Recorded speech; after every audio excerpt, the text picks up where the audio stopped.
When creating music in Renoise, all of the separate instruments and tracks come together in one place to produce the final output, the master track. Any effects applied here will affect everything in the song, which provides the opportunity to get creative in an all-encompassing fashion.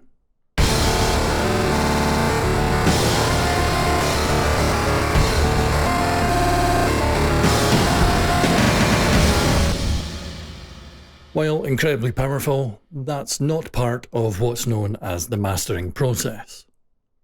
This is the precise shaping of the final audio, and Renoise has 3 devices tailored specifically for this task. Compression gives you the ability to control volume spikes and stabilize other loud sections. The way this works is that a threshold volume level is set. Then, if the incoming signal is louder than this, the audio volume will be reduced. The amount of compression that's applied is controlled by the ratio value, while the attack and release sliders are used to generally guide how the compressor reacts to the input waveform. Since compression creates extra headroom by squashing the waveform, output volume can be raised with the makeup slider. The bus compressor was covered as part of the compression video, which covers the subject fully. So check that out for a more in-depth look into the actual process of compression. The important point here is that while the regular compressor reacts in real time to the input, the bus compressor has been designed to behave in a manner that's more appropriate for mastering the overall mix of a song. It does this in a few different ways. First, a short delay is introduced so that the future behaviour of the input audio can be analysed, and the appropriate compression applied. There's also an additional knee parameter, which softens or sharpens the amount of compression around the threshold point. And the attack and release parameters have a much higher maximum length, allowing for very smooth adaptations over the course of an entire song.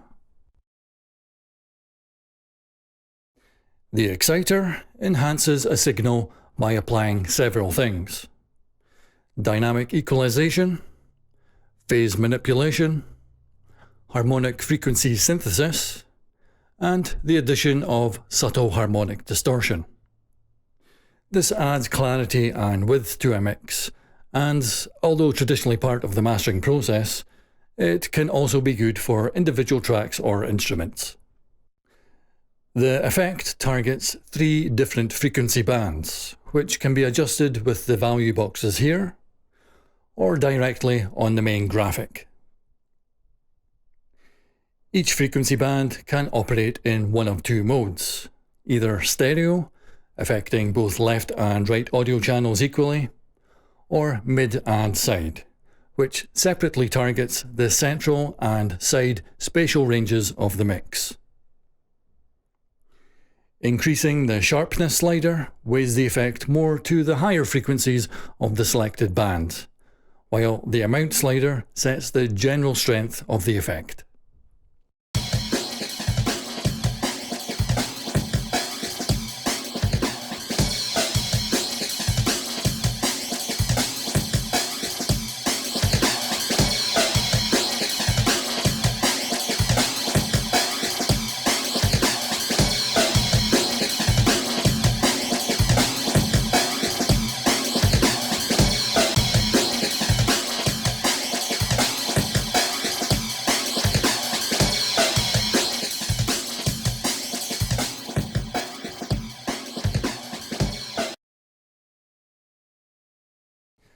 The maximizer is a hard limiter, which can boost and then clamp an audio signal. The waveform will be limited to the threshold level when this is exceeded, but the waveform will then have its shape softened when the volume falls back under that threshold. The maximizer is often used as the final device in a mastering effects chain to block any stray unwanted peaks without the harsh sound of hard clipping. The master track does have its own built-in soft clipping option, but the maximizer device offers far more control, and those controls are very easy to understand.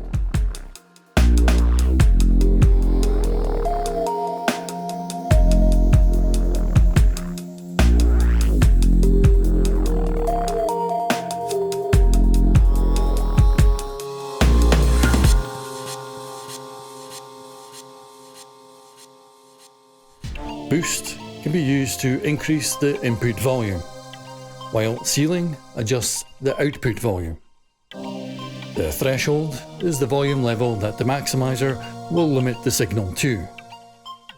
The two release sliders control the timing of how long the softening lasts after the volume falls below the threshold. The peak value applies to quick spikes in volume, also known as transients, while for more constant signals, the slow value is used. Volume meters at the right show the input and output levels, the position of the threshold level, and the amount of limiting taking place.